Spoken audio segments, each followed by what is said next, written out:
हाय नमस्कार, मी आपली सर्वांची आवडती मिसेस मानसी परेश देशमुख आपल्या सगळ्यांचं मानसीज कुकिंग स्टोरीजमध्ये सहर्ष स्वागत करत आहे। तर आज आपण काय करायचं आहे, एक पौष्टिक कढी। पौष्टिक म्हणजे अशी की बेसन न वापरता कढी कशी बनवता येईल, त्यासाठी मी थोडासा हा उपद्व्याप करून बघितला आहे आणि मी तुम्हाला आज करून दाखवणार आहे।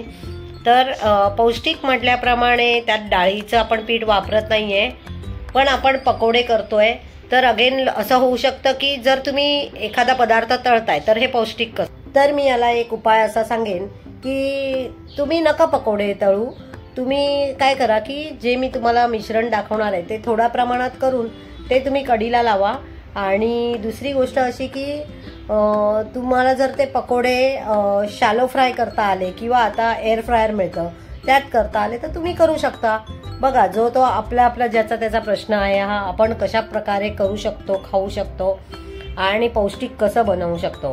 पण अगदीच खूप काही प्रमाणाच्या बाहेर असं विचित्र खाण्यापेक्षा मी त्याला एक थोडंसं वेगळं वळण दिलंय, ट्विस्ट दिलंय।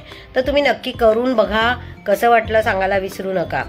काल मी एक व्हिडिओ टाकला होता पुरणपोळीचा आणि त्याला मला अतिशय भरभरून प्रतिसाद मिळाला आणि लोकांनी अक्षरशः मला शुभाशीर्वाद जे दिलेत, प्रत्येकाने मला सांगितलं की ताई तुम्ही खूप मेहनत करताय आणि तुमची मेहनत बघून आम्हाला फार बरं वाटतंय किंवा तुमच्या बिझनेससाठी अजून पुढे जाण्यासाठी बेस्ट विशेष दिलेत। तर मी त्या सगळ्यांचे मनापासून धन्यवाद मानते आणि तुमची कृपादृष्टी माझ्यावर सगळ्यांची अशीच राहू दे की जेणेकरून मी तुम्हाला प्रत्येकाला असे काहीतरी छान छान व्हिडिओज बनवून दाखवू शकेन। आता मी एक 10-12 दिवसापूर्वी कुंभमेळ्याला गेले होते, तिकडनं आम्ही बनारसला गेलो आणि म्हणजे आपल्या काशीस्थानाला गेले असताना तिकडे आम्हाला एका भटजीनी आम्हाला जे काशीचं दर्शन घडवलं, अर्थात त्याने पैसे घेतले पण आम्हाला त्याने खूप छान दर्शन दिलं करून। तर आम्ही लिटरली म्हणजे त्यांनी आम्हाला एक अन्नपूर्णेची मूर्ती दाखवली आणि ती मूर्ती बघत असताना इतकं छान वाटलंय आणि मी तुम्हाला काय सांगू की मला अजूनही ती मूर्ती डोळ्यासमोरून जात नाही। आता मला येऊन जवळजवळ 10-12 दिवस झालेले आहेत, तरीही मी त्या मूर्तीला अजिबात विसरू शकत नाही। इतकी सुंदर रेखीव मूर्ती होती।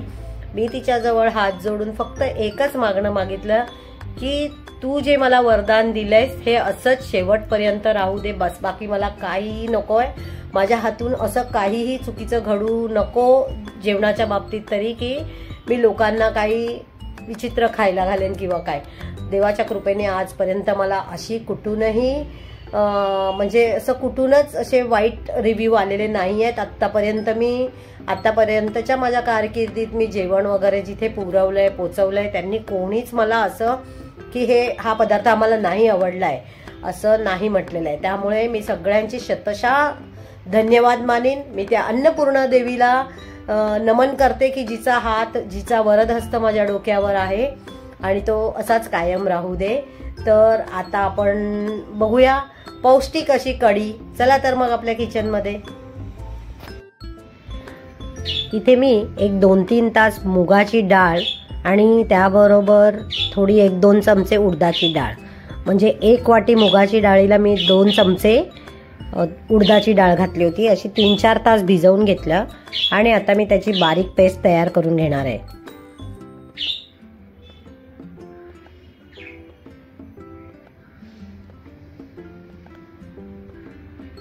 मी ते एक साधारण भज्यांची तयारी म्हणून कांदा कोथिंबीर वगैरे साईडला चिरून ठेवलंय। तर आता आपण ही पेस्ट बनवून घेतली आहे। बघा, बिना पाणी घालता ही पेस्ट केलेली आहे। ही एका बाउलमध्ये ट्रान्सफर करायची आहे।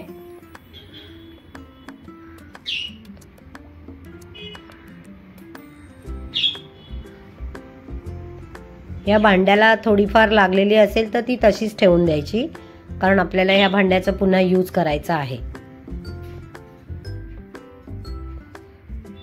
आता यामध्ये मी बारीक चिरलेला कांदा, कोथिंबीर आणि मीठ हे सर्व घालून सगळं मिक्स करून घेणार आहे। हातावर इथे मी ओवा थोडासा मळून घेतलाय की जेणेकरून आपल्याला पोटाला कुठल्याही प्रकारचं भजी किंवा कढी बाधू नये म्हणून। आणि चवीलाही छान लागतो. आता यात मी मीठ ॲड करते, हिंग, हळद, धणे पावडर आणि तिखट. यात आपण मिरची घालू शकतो, पण मी तिखट वापरलंय. हे सर्व मिश्रण इतकं छान ढवळून घ्यायचं की यात एअर जनरेट झाली पाहिजे, जेणेकरून आपल्याला बेकिंग सोडा किंवा म्हणजेच खायचा सोडा किंवा इनो हे सर्व घालायची गरज लागणार नाही. तर हे छान अगदी मस्त हलवून ढवळवून घेतल्यामुळे खूप छान हलके फुलके भजी होतात.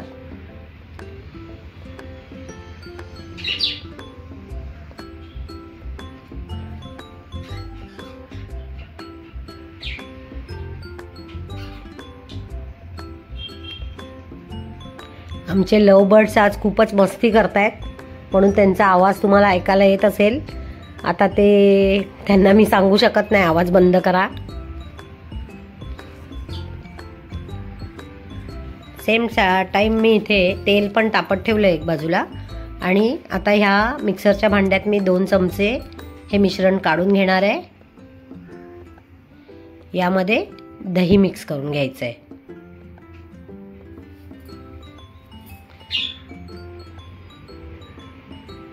तुम्हाला जेवढं आंबट हवं आहे किंवा जेवढी क्वांटिटी हवी आहे त्या हिशोबाने दही घ्यायचं आहे.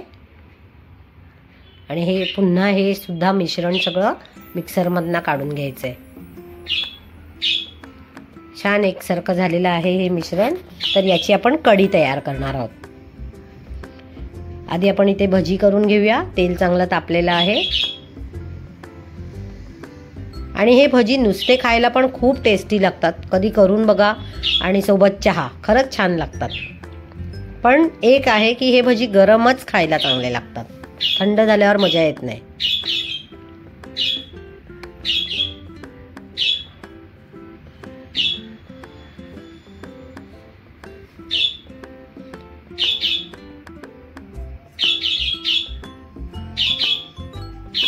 तर मी आता इथे असे सर्व आपले हे भजी आहेत ते करून घेणार आहे.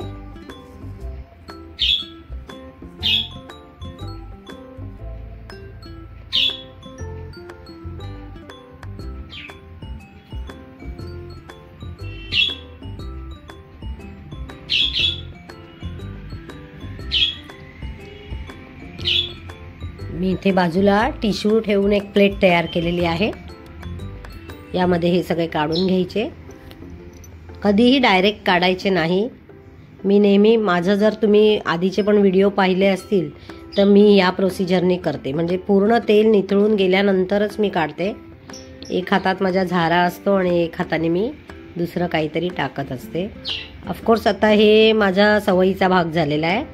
नवीन करणाऱ्यांनी लगेचच एवढे उपद्व्याप करू नये. एक एक हाताने म्हणजे एक एक काम करा. मला आता सवय झाल्यामुळे मी करू शकते.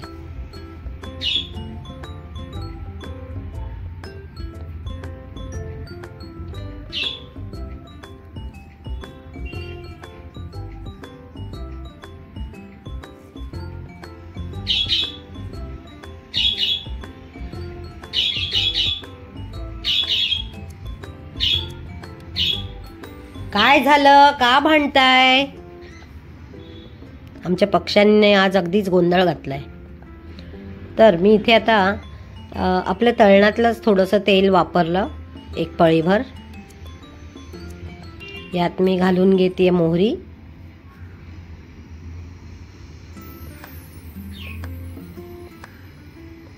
जिरे,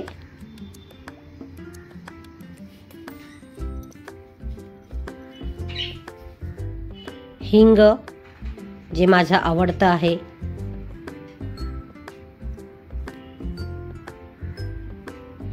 कढीपत्ता, मिरची आणि आल्याचे बारीक तुकडे हे सर्व घालून मिश्रण छान मिक्स करायचे. बरोबरीने हळद घालायची आहे.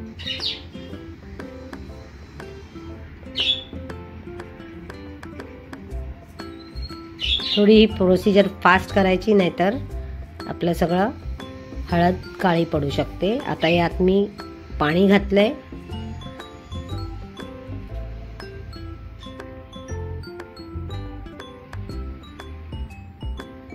गरम गरम पाणी मी अजून वरून घातलंय, त्यामुळे आपली कढी ही लवकर बनेल.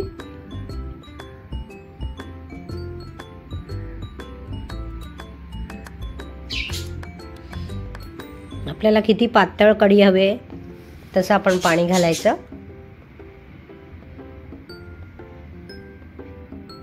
थोडं पातळच करायचं, कारण आपण त्यात पकोडे सोडणार आहोत. मीठ घालताना थोडासा विचार करून घालायचा, कारण की आपल्याला भजीमध्ये पण मीठ आहे आणि आपण जे मिश्रण केलं होतं त्यातही थोडं मीठ आहे, कारण की आपण भजीचं मिश्रण त्यात टाकलं होतं. तर अंदाजाने मीठ घालायचं आहे.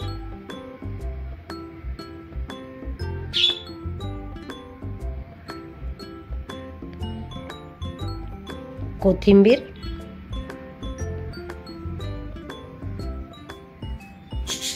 आता या पाण्याला उकळी आल्यावर आपण हे जे मिश्रण करून ठेवलंय हे यात ऍड करायचंय.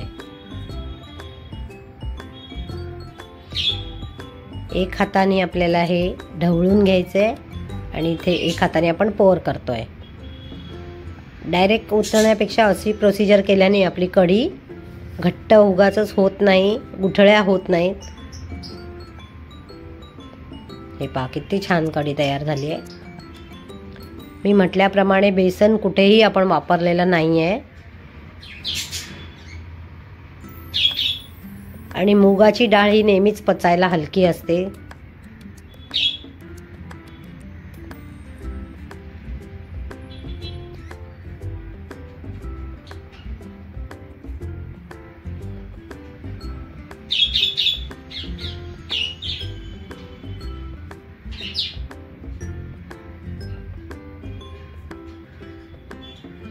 आता हे जे माझ्याकडे मिश्रण उरलेलं आहे, कारण भजी खूप झाल्यामुळे आता हे मी मिश्रण काय करणार, तर ह्यात थोडंसं गरम पाणी घालून हेही पातळ करून ह्या कढीला लावून घेतलं, म्हणजे आपली कढी पण छान व्यवस्थित टेस्टी होईल.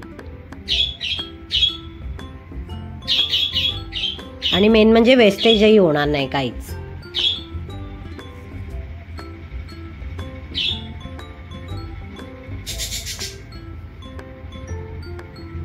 खूप जास्त दाट झाली आहे, तर आपल्याला यात पाणी ॲड करावं लागणार आहे अजून, कारण भजी घातले की ते अजून दाट होईल.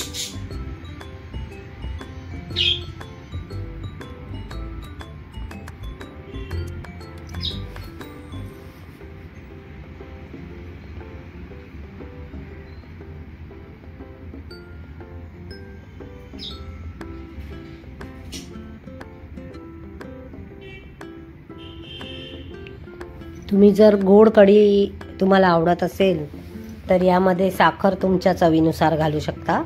आमच्याकडे थोडीशी गोड खातात, त्यामुळे त्या हिशोबाने मी साखर ॲडजस्ट केलेली आहे.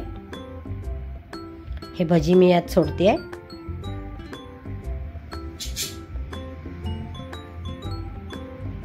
कढी पकोडा आणि याबरोबर साधी खिचडी किंवा भात असेल तर गरम गरम खाण्याची मजा आहे.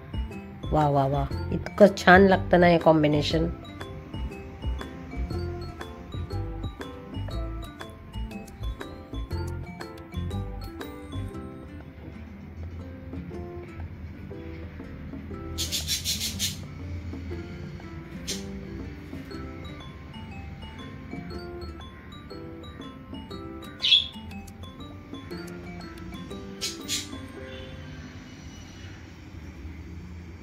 यावर थोडीशी अजून मी उरलेली कोथिंबीर घालून घेतली आहे.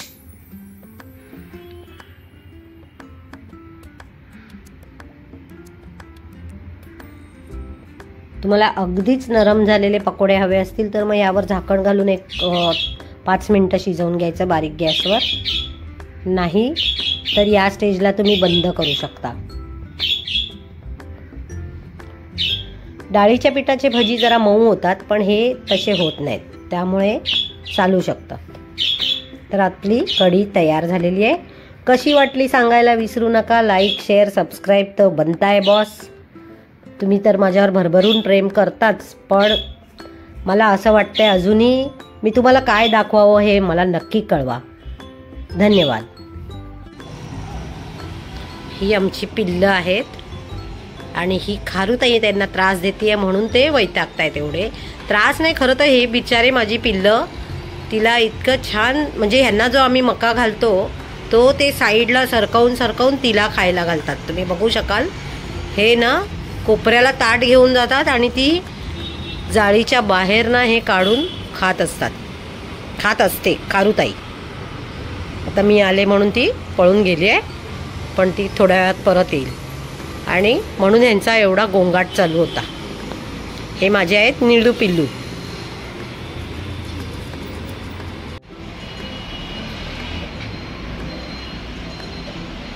आणि लपून बसली आहे इथे, दिसली? जरा मी बाजूला झाली की लगेच येते ती. तर बघितलीच मजा यांची, आमच्या पक्ष्यांची. अजूनही तिचं खारुताईचं चोरून खाणं चालू आहे आणि ते बघायला इतकी मजा वाटते. हे दोघं तिला अक्षरशः त्या जाळीतनं असे मका सरकवत असतात आणि ते दोघं तिकडनं त्याला अशी टोच मारत असते. जरा मी तिकडे शूट करायला गेले की ती निघून जाते म्हणून मला करता येत नाही आहे प्रॉपर शूट. तर आता मी तुम्हाला जी कढी दाखवली ती कशी वाटली तुम्हाला, आणि तुम्ही नक्की करून बघा. लाईक शेअर सबस्क्राईब करा, जास्तीत जास्त शेअर करा, जेणेकरून मला अजून हुरूप येईल की मी तुमच्यासाठी असंच काही ना काही छान छान डिशेस करू शकेन. तर अजून तुम्हाला काय काय बघायचं आहे हे मला सांगायला विसरू नका. धन्यवाद.